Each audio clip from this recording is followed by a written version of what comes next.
টানা ৩২ ঘন্টার অক্লান্ত প্রচেষ্টার পর অবশেষে উদ্ধার করা হয় শিশু সাজিদকে। বৃহস্পতিবার রাত ৯টার দিকে মাটির প্রায় ৪৫ ফুট গভীর থেকে শিশুটিকে বাইরে নিয়ে আসেন ফায়ার সার্ভিসের কর্মীরা।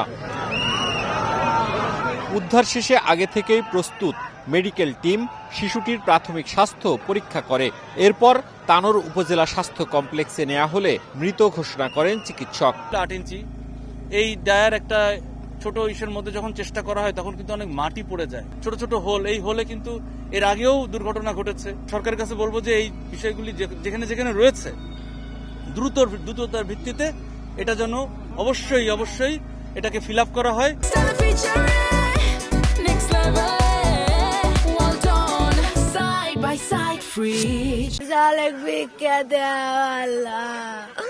বুধবার দুপুরে রাজশাহীর তানোর উপজেলার কোয়েলহাট গ্রামে একটি পরিত্যক্ত গভীর নলকূপের গর্তে পড়ে যায় ২ বছরের শিশু সাজিদ।